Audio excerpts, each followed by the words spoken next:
Did a school bus driver kill this 16-year-old? What the family is saying is shocking. This is Landon Goff, who was on the bus going to school one morning in December when, during the 45-minute journey, his parents say he started choking on his own saliva. That airway obstruction was preventing normal breathing. He lost consciousness on the bus, but despite his visible distress, neither the bus driver nor the aide on the bus provided any help or called 911. And get this, he was one of only 4 kids on the bus. When he got to school, officials were told he was unconscious and unresponsive. They performed CPR and he was ultimately airlifted to a hospital. He had a brain injury and died 3 days later. Landon had Rett syndrome, a rare genetic brain disorder that can affect movement, speech, and breathing. He used a wheelchair and had limited verbal abilities, but his parents say he was getting closer to walking on his own. This all happened last December, and now his family just sued the bus company for catastrophic negligence, and they're seeking answers to prevent this from ever happening again. Apparently, the aide on the bus was a substitute,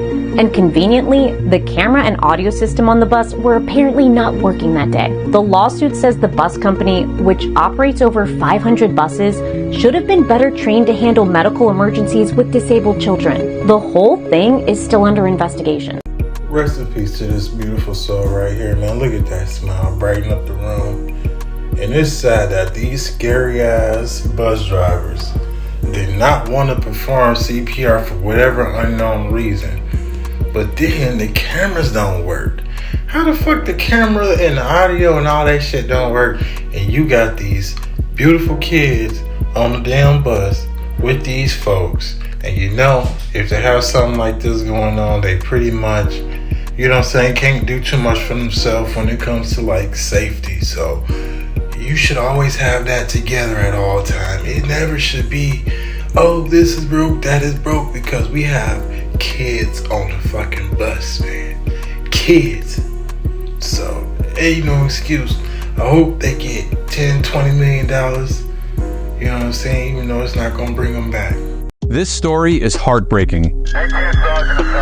This is Tu Zhizhong, a 50-year-old comedian and activist out of Minnesota. In late November, he was on vacation in Colombia, where he traveled frequently, where he got in contact with a woman he'd met on social media. But when he went to meet up with her in person, Tu was kidnapped and attacked by a group of men. Tu then reached out to his brother in the States, asking for $2,000. A while later, the brother got a hold of Tu's roommate, who said they also received a call from Tu, who claimed he was being held at gunpoint. On Monday, the brother told local news that Colombian authorities confirmed Tu had been held captive and that they had discovered his dead body.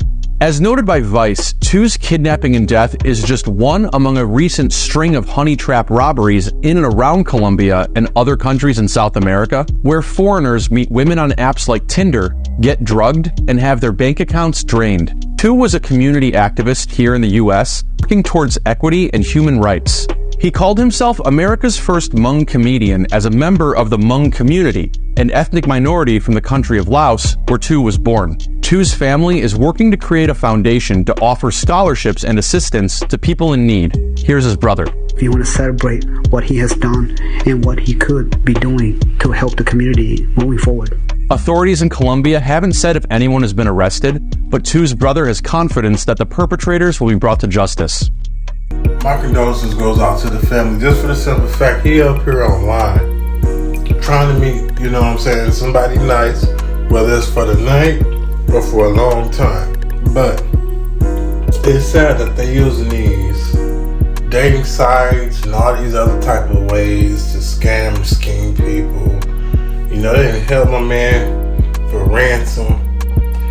$2,000? $2,000. It's sad to see people would do anything for money.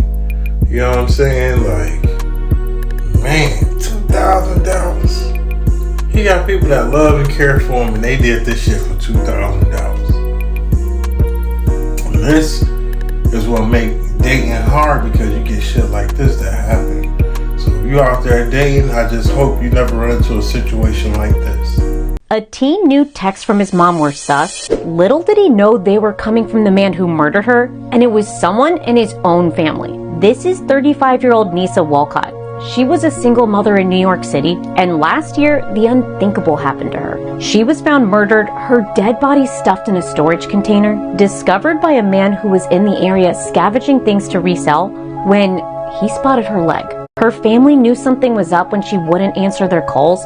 Instead, they got weird text messages. Nisa's brother said this: "No matter what she was going through, she always picks the phone up for me." And that's not the worst of it. Nisa's murderer turned out to be this man, 21-year-old Khalid Barrow, her own cousin. Prosecutors say Khalid pummeled and strangled her to death and then stashed her corpse in a storage bin on the roof. Khalid then sent texts to Nisa's 14-year-old son from her cell phone, pretending to be her and saying that he should take care of the boy, all the while going on a spending spree with her credit card. This all happened back in February of 2022, but just last week, Khalid was sentenced to 25 to life for the murder. The teen was present for the sentencing and told his cousin that he destroyed their family.